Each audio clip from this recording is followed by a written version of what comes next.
What if the Vikings conquered Europe? We are used to history being pretty well established, at least we think it is. We know that the Romans fell, the Mongols surged, and Napoleon got his butt kicked at Waterloo. Except scratch the surface and you find that history isn't as static as we think. There are multiple versions of the past. New discoveries rewrite old stories, and many things could have gone differently. Like, what if the Vikings had conquered Europe? Now, let's dive into another wild ride of counterfactual history. Let's explore some places you probably haven't heard of. The first city on our list is Hedeby, located on the Baltic coast in modern-day Denmark. Back in the 9th century, it wasn't just any town. Oh no, it was the biggest trading hub in Scandinavia. And what do you trade there? Oh, almost everything. From the furs of Siberia to the spices of Baghdad, through the walrus tusks and whale teeth of the Arctic, Hedeby had it all. It was like the eBay of the North. Vikings from all over Scandinavia, they gathered here. Merchants, warriors, adventurers.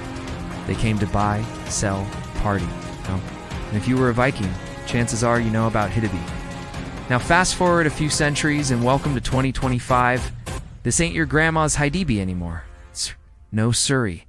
It's grown into a massive longhouse city. Imagine a giant wooden palace with high-raised platforms filled with merchants and traders conducting business, while mead flows like water. That's the vibe of Longhall City. But here's the twist. In our timeline, Hedeby lost its shine after the Black Death hit. In this new world, it keeps thriving because the Vikings are too busy conquering Europe to get hit by plagues. Hedeby becomes the capital of a vast empire stretching from the British Isles to the Russian steppe. Now imagine walking down the main street lined with tents and stalls, selling exotic goods from distant lands. Over there, merchants from Baghdad unload bolts of silk and spices. Here, Siberian traders show off their fancy furs. And those guys over there must be from the Arctic with their piles of tusks and teeth. And don't forget the mead halls with warriors drinking and telling tales of their conquests. But wait, there's more. Outside the city, you see sprawling farmlands and workshops bustling with activity. Farmers tend to their fields, providing food for the empire, and the blacksmiths hammer away, making top-notch weapons and tools. And if you need some downtime, you can visit the Temple of Odin or Freya and seek the blessings of the gods. Of course, you might also run into some warriors getting ready to head out on a new conquest. Because in this world, the Vikings aren't just traders and farmers. No, they're conquerors. The year is 900 AD. On the banks of the river Seine stands Paris, the bustling capital of the Franks. But today is not a good day for the Frankish king. See, these Vikings, they've got a bone to pick with him.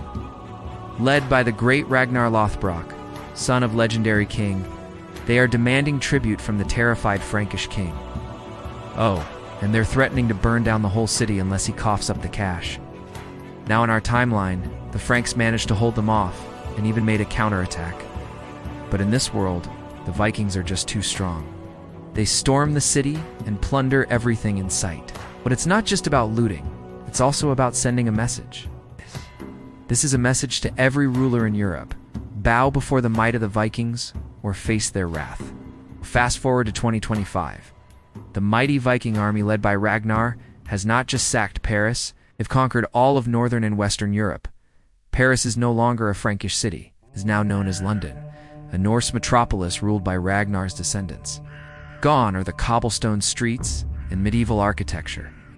Now imagine towering longships, proud symbols of Viking strength, dotting the skyline. Instead of churches, you see temples to Norse gods. Can hear the chants of worshippers and the sound of rituals taking place inside.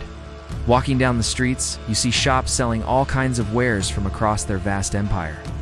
Maybe you will grab some spices from a merchant from the east, or some fancy furs from a Siberian trader. No. And if you're thirsty, stop by the mead hall for a taste of that delicious honey wine. And when night falls, you can catch a play performed by a traveling troupe of actors. They tell stories of Viking heroes and their daring adventures. All in all, London is a vibrant, exciting city. It is a center of trade, culture, and power. And it is a warning to the rest of Europe. The Vikings aren't just a force to be reckoned with. They are the future. Next, we head to Constantinople, the majestic capital of the Byzantine Empire. Imagine walking through the bustling streets, the scent of spices and sea salt in the air. The year is 862, and you witness the arrival of a massive fleet of Viking ships. These aren't just any ships. These are long ships, sleek, swift vessels that have traveled from the far north. The Vikings have sailed down the Volga River, and they've brought their god of mischief, Loki, along for the ride. In our history, the Byzantines handled the Vikings pretty well, even using them as bodyguards. But in this world, Loki intervenes. Maybe he stirs up trouble among the ranks of the Byzantine army, or convinces the emperor to make a terrible decision. Whatever he does, the result is the same. The Vikings seize control of the city. Fast forward to 2025. In this world, the Vikings didn't just conquer Constantinople. They've absorbed the entire Byzantine Empire into their Norse realm.